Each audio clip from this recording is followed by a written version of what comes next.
안녕하십니까. OBS 뉴스 오늘입니다. 노동자는 기계가 아니다. 오늘은 22살 평화시장 재단사였던 전태일 열사가 숨진 지 50주기가 되는 날입니다. 문재인 대통령 어제 고인에게 무궁화장을 추수하면서 노동 존중 사회까지는 아직도 갈 길이 멀고 발걸음은 더디지만 우리의 의지는 변함이 없을 것이라고 강조했는데요. 정치권은 노동계가 요구하는 중대재해기업 처벌법을 놓고 고민이 깊습니다. 어떤 법안이고 왜 필요한지, 그리고 국회에서 이 법안이 통과될지 자세히 짚어보겠습니다.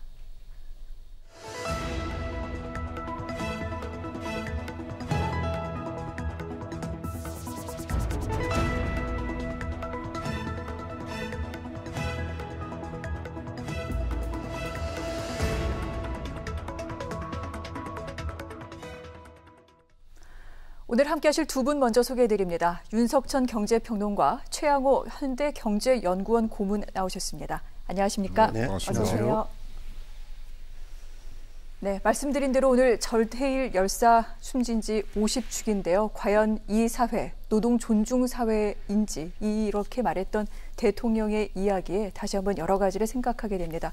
우리의 노동 환경은 어떠한지 다시 한번 옷깃을 여미게 되는 오늘인데, 지금 현재 정치권에서는 중대재해기업 처벌법을 어떻게 할지 이 논의가 진행 중입니다. 그동안 지난 19대 또 20대 국회 때에도 이 법안 논의됐었지만 결국 발의되지 못하고 그대로 넘어갔는데, 먼저 이 법안이 왜 필요한지 여기에 대해서 좀 얘기를 들어봤으면 좋겠습니다. 이 사안부터 먼저 좀 살펴보도록 할게요.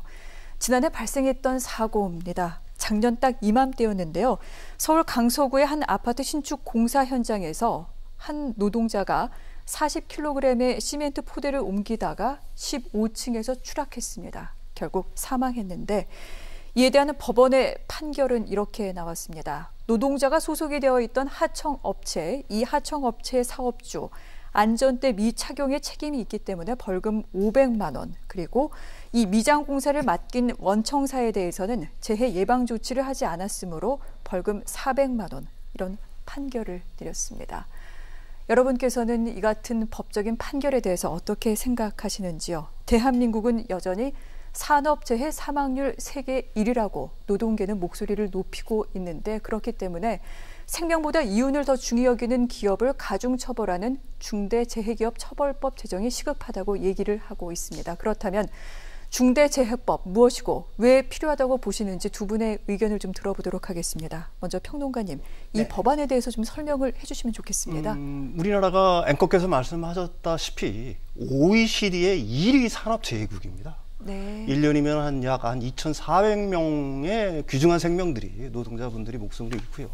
부상자까지 포함하면 약 10만 명이 네. 사실은 매년 사망과 부상자 명단을 오르고 있죠. 이게 노동 존중 사회를 갖다가 대통령이 이제 표명을 했지만 사실은 조금씩 진일보되는 측면은 있습니다. 지난해 그 태안발전소에서 고 김용윤 씨가 사망을 했죠. 이제 김용윤 씨 법이 그래서 지난해에 제정이 됐습니다. 그래서 네. 올 1월부터 시행이 되고 있죠.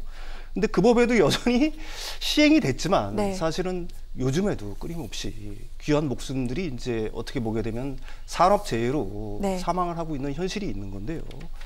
그 법에 이제 지금 이제 이런 어떤 중대재해법이 이 법을 갖다가 굉장히 논의하고 있는 이유 중에 하나는 그 법 자체가 어떻게 보게 되면 좀 한계가 있다는 어떤 인식이 있는 것 같아요. 네. 가령 이제 가장 큰 핵심은 뭐냐면은 그 기업이라든지 최고 경영자, 특히 최고 경영자에 대한 어떤 형사처벌 규정 자체가 없습니다. 그 다음에 이제 최저 하한선이 정해져 있지 않아요. 따라서 법원은 아까도 말씀드렸지, 사람이 죽었지만은 뭐 벌금 400만 원에 처할 수도 있고, 네. 뭐 심지어는 벌금 1원에 처할 수도 있는 거예요. 보통 일의 법이라는 거는 최저 하한선이 정해져 있지 않습니까? 가령 뭐 징역 3년 이상에 처한되거나 이런 건데, 이 법은 유난히 그게 없는 거예요. 네. 따라서 어떻게 보게 되면은 원래의 책임을 지고 있는 기업가, 원청이라고 그러죠. 그 다음에 최고 경영자들 같은 경우에는 그 법의 어떤 사각지대에 머물고 완전히 배제가 돼 있는 거고요. 실제 책임을 지고 있는 사람들은 노동 현장의 뭐 감독이라든지 네. 안전관리원 정도, 일종의 어떻게 보게 되면은 중간 관리자들만 어떤 형사처벌을 받고 있는 형태인데, 이런 어떤 현실을 바꿔보자. 네. 그래서 이제 중대재해법의 어떤 입법이 요즘 이제 정치권에서 이제 급물살을 타고 있다라고 얘기할 수가 있겠죠. 그렇군요. 네네네.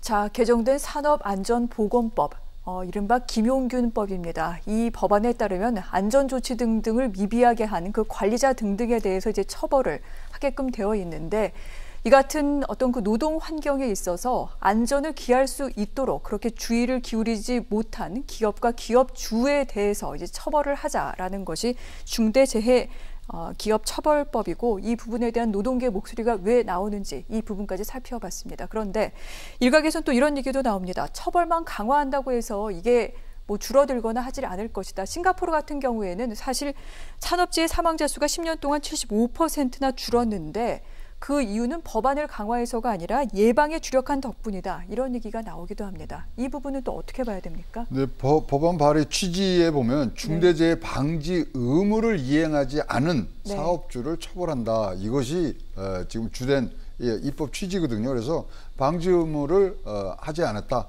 그러니까 사고라는 게 제일 중요한 게 사고 나서 어떻게 처리하는 게 문제가 아니라 예방하는 것이 중요하기 때문에 싱가포르 케이스를 말씀해 주셨습니다만 거기는 교육을 진짜로 뭐 강도 높은 교육을 해서 이 사고를 예방을 하고 있는 부분인데요. 우리나라 형법상에는 지금 처벌은 자연인만이 대상이 되고 있습니다. 근데 이제는 기업이 기업 내에 안전관리 시스템을 갖춰라. 그래야지만 이 뭐 예방 차원에서 되는데, 지금 산업안전보건법 지금 이제 이게 뭐 작년에 김용균 사건으로 인해서 지금 강화가 됐어요. 네. 그리고 지금 1년 됐거든요. 그러면 그 부분에 대해서 이것이 정착되고 있는지, 진짜로 예방 효과가 있는지 등등을 한 번은 체크한 다음에 가야 되는데, 지금 뭐 법의 이름 자체에서도 좀 섬뜩합니다. 뭘 처벌한다 이런 이 단어를 쓰는 법들이 별로 없거든요. 근데 정식 명칭이 중대재해기업처벌법이거든요. 네. 그래서 그거보다는 안전 뭐 보강을 할 수 있는 그런 좀 내용이 더 표시되는 이름으로 써야 되는데요. 중대재해가 뭔지 아세요? 중대재해도 우리 ILO에서 정한 거랑 우리나라랑 좀 다릅니다. 중대재해라는 것들은 뭐 폭발이나 이제 추락 뭐 이런 사망 사고가 났을 때 사망자가 1명 이상 되면 중대재해입니다. 그리고 3개월 이상 요하는 부상자가 2명 이상 되면 이것도 중대재해입니다. 그리고 부상자 직업 관련성 질병이 10명 이상 있을 때도 중대재해입니다. 그러면 이것을 어떤 식으로 막아야 되느냐, 처벌만이 능사냐, 이제 이런 부분들이 지금 계속 가는데요. 개인적으로는 지금 이것은 산업안전보건법을 좀 특별한 특별법의 성격이 있거든요.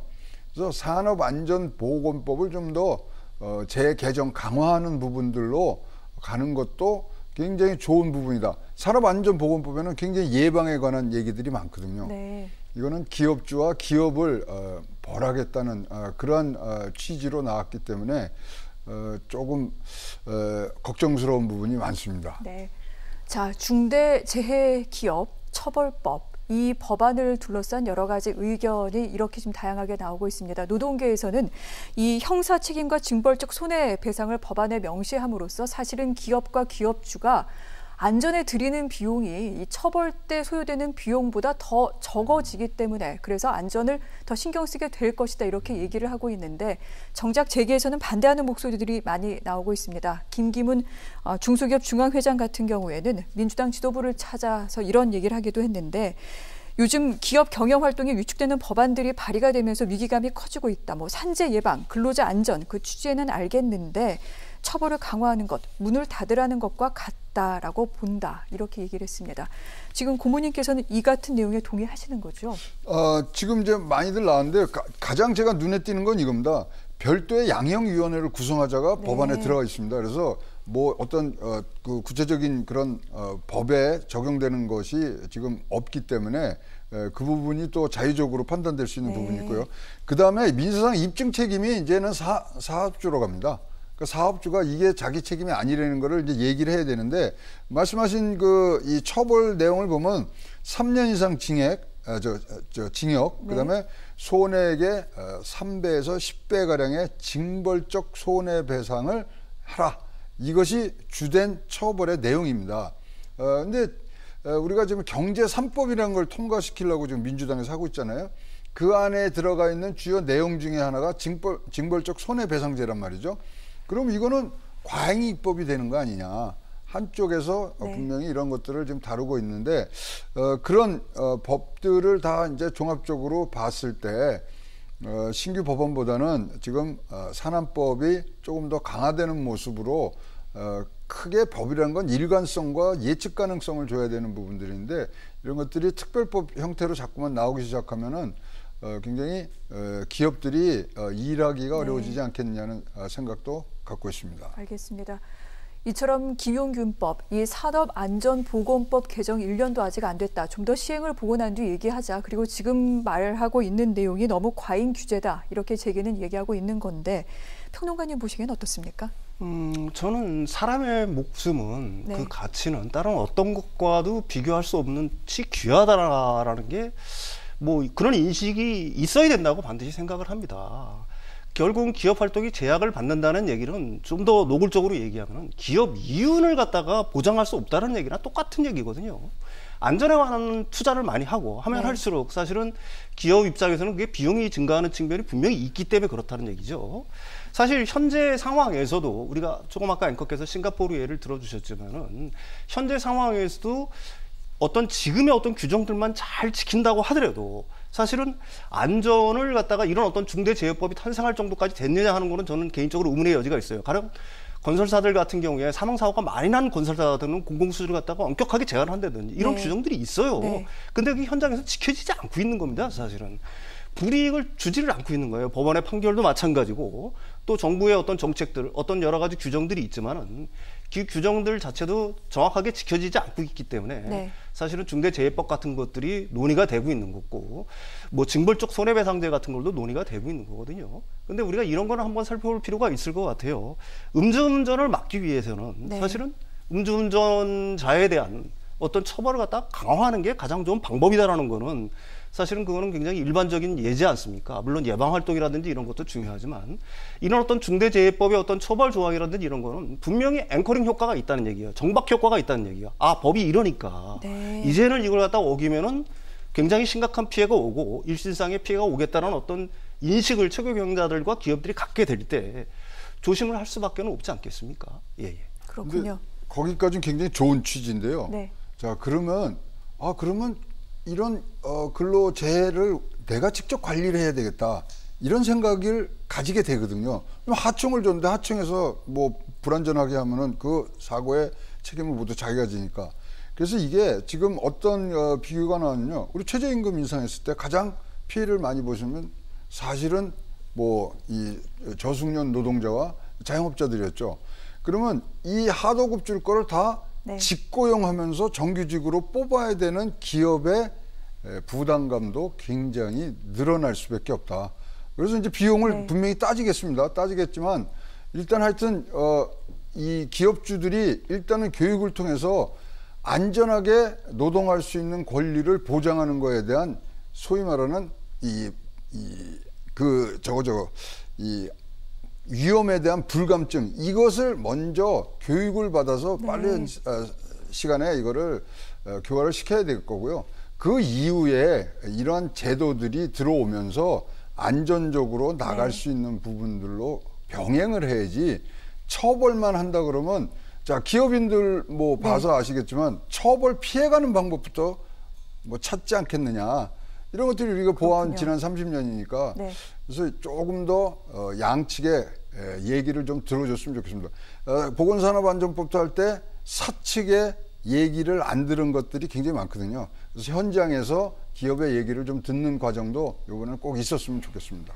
저희가 이렇게 찬반 양측의 얘기를 들어봤는데 실제로 국민들은 그렇다면 어떻게 생각하는지 여기에 대한 여론조사가 나왔습니다. 한번 보도록 할까요? 자, 민심은 중대재해기업 처벌법 처리해야 된다라는데 더 목소리를 내고 있습니다. 58.2%가 찬성을 했습니다. 이를 처리하지 않아야 한다라는 의견은 27.5%에 머물렀고요. 잘 모르겠다는 의견 14.4%였습니다. 보신 대로 약 60% 가까운 국민은 중대재해기업 처벌법의 처리를 요구하고 있는 중입니다. 이 같은 조사 리얼미터에서 이틀 전에 실시했습니다. 표본오차 플러스 마이너스 4.4%포인트의 95% 신뢰 수준입니다. 지금 정치권에서도 이 관련 논의가 계속해서 이루어지고 있는데 그런데 정당별로 조금씩 쟁점이 좀 다르기도 합니다. 자세한 내용 평론가님 좀 설명을 해 주십시오. 일단은 그 정의당에서 발의한 법안 자체가 네. 그 기업 입장에서 보면은 상당히 좀 엄격하다라고 얘기할 수가 있겠죠. 가령 뭐 그 손해액 같은 거, 징벌적 손해액 같은 경우도 3배에서 한 10배, 피해액이 네. 10배. 그다음에 최고 경영자에게도 최저 하한선을 두는 거죠, 형벌적으로. 3년 이상의 징역에 처한다. 이게 최저 하한선입니다. 그러니까 기업주라든지 기업 입장에서는 굉장히 엄격한 대상이 될 수가 있을 것 같고요. 네. 민주당 같은 경우에는 그 2년 이상 유기징역, 5억 원 이상 벌금에 처한다라고 돼 있고요. 국민의힘 같은 경우에는 일단 고려 중이라고 일단 돼 있죠. 네. 따라서 이 각 당의 어떤 그 중대재해기업처벌법 그 입장을 보게 되면은 정의당이 어떻게 보면 제일 좀 강한 네. 어떤 측면을 담고 있고요. 민주당이 이제 그 중간 정도를 택하고 있는 거고, 국민의힘 같은 경우에는 일단 정의당하고 합쳐서 그 중대재해법을 갖다가 입법을 갖다가 하겠다라고는 하지만 사실은 이 논의 과정에서 과연 어떤 스탠스를 취할지는 좀 지켜봐야 될 것으로 보입니다. 그렇군요. 네네. 자, 엊그제 굉장히 화제가 됐던 뉴스. 정의당과 국민의힘이 중대재해기업 처벌법을 놓고 손을 잡았다라는 그런 보도가 상당히 많이 나왔습니다. 일단 김종인 비대위원장 이 법안 취지에 공감한다고 밝혔는데요. 그런데 정작 여당인 민주당은 조금 고민하는 모양새이기도 합니다. 이 고민 어떤 부분에서 지금 기인을 하는 겁니까? 지금 이제 민주당 내에서는 이걸 개별법으로 갈 거냐, 네. 아니면 지금 우리가 얘기하는 산안법을 개정할 것이냐. 근데 지금 이 소위 말하는 자기네들이 꼭 입법을 통과시켜야 되는 거에서 순위가 밀리고는 있어요. 근데 이제 우리 윤평론가께서 얘기했지만 정의당이 네. 가장 지금 앞서 나가고 그 굉장히 강력한 것을 하는데, 사실 2014년도에 고 노회찬 의원이 이거를 네. 발의를 하신 부분이거든요. 그래서 그 전통을 쭉 받아오는데 지금 제일로 쟁점이 되는 건 개별법이냐 산안법 개정이냐가 네. 민주당 내에서는 문제가 되고 있고요. 그다음에 문제가 되고 있는 것은 50인 미만에 대해서 법 적용 네. 유예 기간을 두자 이렇게 하는데, 사실상 50인 미만에서 가장 사망자들이 많이 나오거든요.